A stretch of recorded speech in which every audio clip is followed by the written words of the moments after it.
the drummer decided that he wanted to start singing and do more stuff, and they were like, yeah, like, well, it's brilliant, he's great, like he's amazing, kind of like we would be in this, and he kind of like pulls everything together, and they allow each other to. Although, have you heard Kirk Hammett trying to sing? No, not on about having him sing, but still kind of like I know some of these stuff is, I know kind of like really, I suppose with Metallica they have their sound control. And in fairness they need to have the control they do, because if you leave Hammett off he goes too quality jazzy. Control. Yeah. But it is a pity they lost Newsted, because he was a beast on stage. They shouldn't have ever let him walk away from Metallica. I don't I like Rob He's good. He seems like a decent guy, and he seems like a good fit for the band personality wise. He keeps them grounded, but whatever. Newsted was like, he was so underrated at the time with him, and it's like he came in after fucking like Cliff Burton, so it was always going to be hard, but I mean, he is actually quite, when you hear him singing in the old concerts, even the sound of playing the bass, he like attacked that fucking bass. Like he added a lot of heaviness to that band that I don't think they really appreciated at all. No, vocally as well, he was fucking fantastic. I mean, he was a monster singing as well. Do you know what I mean? He was great vocally. I think there was actually one or two concerts where fucking Hetfield couldn't sing at all, and he just took over singing duties as well, carried the whole thing. There's not many fucking bass players can do that. It's like, I mean, whereas like we've heard Rob Trujillo singing when we've seen it just sounds like a comedy. Like, so what would Jen listen to, Mark? One of her favourite artists would be Ryan Sheridan. Ryan Sheridan, don't know at all. He's an Irish singer, but like he's kind of rock pop style. He does kind of I suppose it'd be different, but like in the sense he's kind of like an Ed Sheeran in the sense that like he kind of started out with just a guitar and himself, but not that same sound. Yeah, so he's like a singer-songwriter thing. Exactly, yeah. Just trying to get you a feel for him. But yeah, he's an Irish songwriter that I hadn't really heard of myself, but he definitely would be one of her favourite of all time. But her she listens to pretty much anything as well. Like, I know, as I said previously, a cop-out of an answer, but that'd be our favourite singer of all time, and she'd like kind of lighter stuff like that. While we were talking about it, actually, I was giving it some thought, and I was like, yeah, I've been listening to Green Day and like My Chemical Romance and Fall Out Boy to a degree, but one that I kind of put on the back burner while I was listening to them, but at the moment would still kind of be my favorite genre of music would be symphonic metal, especially symphonic power metal. Yeah. This is the thing that always surprises me about you. Every time you say it, I'm kind of like, what? Yeah, I've told you so many times. You're almost like, do I tell him he's dead to me now or later? I don't know. This is the thing. I'm not going to be, with this podcast, I'm not going to be dismissive of any form of music, apart from some. Well, good, because there's a lot of stuff we could get into. I mean, like only today I was listening to the Balfour Brothers, which is Cajun. What? Yeah, it's Cajun music. All right. Which is something that I've been listening to since I was about 12, and it's something that you have. It's like something you've been hiding, been listening to Cajun music since I've been 12. Cajun music and Oasis. You have to hide both of those from your way. Yeah, there's a lot of stuff actually that you won't don't know tell about. Tom Segura.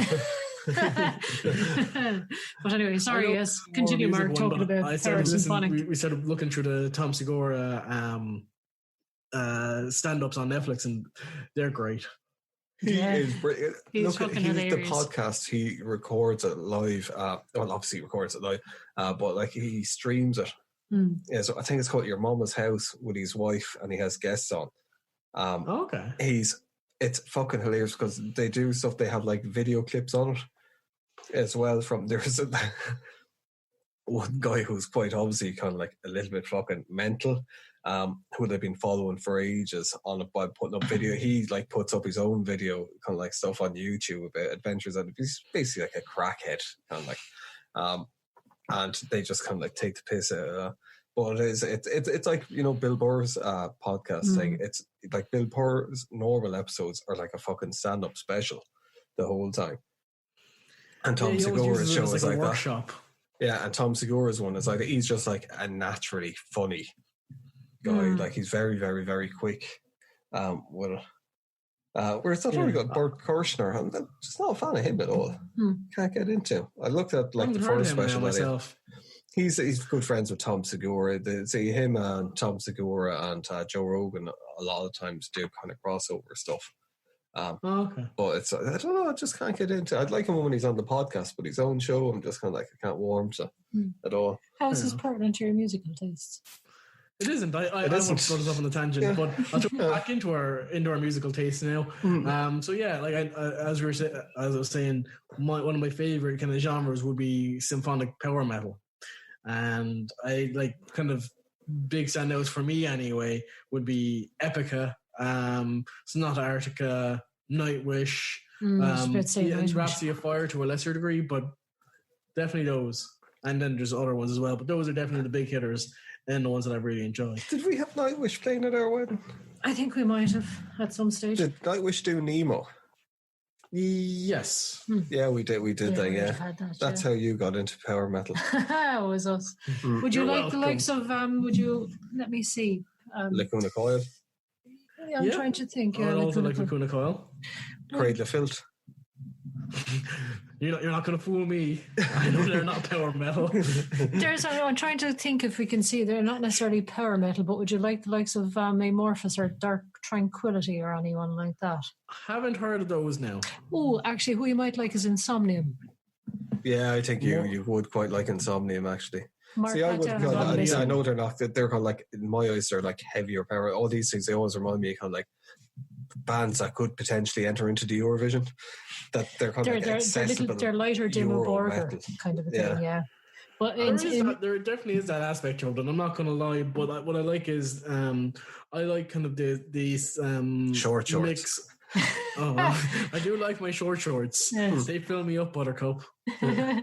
But get onto Insomnium. Actually, that's a band that I quite like myself as well. That's something else I could mention. Is Insomnium. They are quite. They have everyone. It's like the worst kept secret. They have another band called Beelzebubs, where it's like a Calvin and Hobbes style cartoon thing that someone did about like a black metal band, which it's.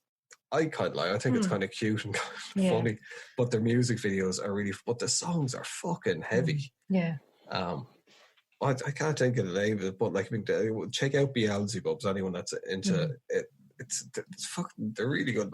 When they came out first, of course, all the black metal purists, this is fucking disgraceful. It's kind of like, how dare they? It's like, shut the fuck up. Yes. Is it a pop group? No, it's basically they're a cartoon. It's like Gorillaz, yeah. It's like the black metal version of Gorillaz. I'm just trying to look it up and I keep either finding Beelzebub or Beelzebubs. Beelzebubs. That's Beelzebubs. Cartoon thing. But like the music videos, they're silly and kind of funny. It's like a comic strip thing, and they actually the guys from Insomnium then did music for him. I think it's the first one is Field of Black and Coal, I think, or something like that was called. I have seen this comic before. Yeah, I didn't realize, like, I didn't know it was tied to that group now, but I have seen this group, these comics before. See, it did start out just the comic, and then I think they said, let's do a music video. And they it's the guy that sings for Insomnium. Yeah. And then they did an album. Give me a second to get around it. It's spelled, for anyone who is curious, Beelzebubs. Yeah, quite good. Yes, indeed. But it is like, I mean, it's surprisingly good. It's surprisingly good. That's where I think sometimes people take music a little bit too seriously. Like some music is meant to be taken seriously, where other music it's kind of Flight of the Conchords, another of my favourite bands. Comedy kind of style. And the Lonely Island, got to give them a shout. Yeah, Lonely Island, I think, are fantastic. They hit the fucking nail on the head. They know their music so well. Yeah, they get it, like, they mimic kind of things. It's the same with Flight of the Conchords. Like, when they, like, that Bowie song that they did. Yeah. It sounds like a David Bowie fucking song. Absolutely, I know, it's brilliant. But the Lonely Island, I think, are anything they turn their hand to is fucking gold. Musical gold, let alone comedy gold. I think I would happily listen to, and I do quite frequently actually listen to their albums purely for the music, not even for the comedy value. I think my favorite one of the Lonely Island ones, because I just think it's they're all funny, but this one's just a great kind of song in and of itself, would be the one with Michael Bolton. I was going to say Jack Sparrow. That is just gas. Like, one of my favorites. It's just fucking brilliant. That and Mother Lover. Yeah, that's a Oh, good one yeah. as well. Yeah. I was trying to think of it in my head. Yes. Mm.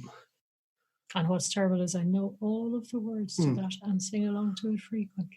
You really need to speak up. You're kind of like you just decided That was, to whisper I just and talk realised under how, your breath. And I realised how shameful it was as I was saying it, and I suddenly didn't want to admit it anymore. To the point that no one could hear it. Anyway. Yes, I know all the words to Mother Love Now, and I sing along to it quite frequently. Secret. Which is what I didn't want to admit to. But yes. But yes.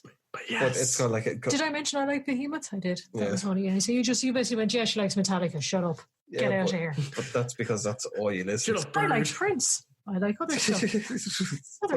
I don't hear you listen to Prince. Yeah, that's because I'm too busy listening to like fucking 3 million hours of Metallica at the moment. Yeah. He's like, Laura, you finished listening to Metallica? No, not for the rest of my life. Then no. Do you still listen to I was going to say Ministry Sound. What's he called? Miracle of Sound. Or Ministry. I would listen to it from time to time. I wouldn't be as kind of stuck to the albums as I used to be. Still, I have some of them added to my liked songs on Spotify, and I would listen to them on kind of a decent enough repeat, but not as often as I used to. But if anyone hasn't listened to Miracle of Sound and they kind of like gaming and whatnot, I recommend them. I know Wayne, his Witcher song is very good. Like he is a good musician, I think. But he's just derivative. Yeah, but it's kind of yeah. But also as well, just to give you don't think this is all just going to be like metal and fucking shit like that as well, because we do have a little bit of varied taste. I mean, like we would. They do. That's what I was saying. Yeah, because I mean, like Nick Drake, Nick Cave, Jeff Buckley, singer-songwriters, that kind of stuff. There's plenty of that kind of stuff as well. Exploring different styles of music. St. Vincent, for people to know that St. Vincent is very. Have you ever listened to St. Vincent, Mark? I think I listened to some of their songs on like an electric picnic playlist, but I don't. I could picture it being an electric picnic actually. Yeah. But the whole thing, like, I mean, it's I quite like. I don't really go off listen to any of her albums because it's not really my. I massively appreciate her as an artist. I think she's fucking really, really good. I think she's a fantastic guitar player. She's very unique. You hear her, her straight away. St. Vincent. And as well, kind of interviews I was seeing where she's a very funny. Annie Lennox-y kind of figure again, I think, isn't she? She's just really unique and quirky. But it's but not that kind of quirky. So literally with her where it was like a guitar thing, and they were like, "Oh, what's the one riff you wish that you wrote?" And she was like, "Oh, Cowboys from Hell," and she went off playing it, and it was just like, "What?" Yeah, it's where it's like it's someone who's into metal that you don't hear it in the news because I think she was like heavily influenced by David Byrne and Talking Heads. Later in her career, because she did gigs. There's another band I really like is Talking Heads. I know you don't like them at all. I don't know why. There's something about the tone. Brilliant. I know they're good. Like, I mean, that they are, but it's just I can never. Elvis Costello, another great. I don't like him either. What's wrong with you? I don't know. I'm not saying that they're bad. I'm just saying. At this point, we rewind to the part where Wayne says he's not going to be like, no, that's what I'm saying. I'm not going to shit on people's taste or kind of like different genres of music or bands too. Pink Floyd. Here's another band. Another band I don't really like. I know. You see, I'm just suddenly realizing there's a load of bands that I like that I don't listen to because you fucking hate them. The Bananarama are excellent. See, there's a reason why I tend to stick mainly to sort of most of the metal bands, because you will actually tolerate me listening to them. But there's a lot of stuff I listen to. You're like, that's fucking shit. I think I tolerate them now because it gives me a break from Metallica. But it's the thing with it's like with movies, where there's some like I fucking hate Jurassic Park, Mark.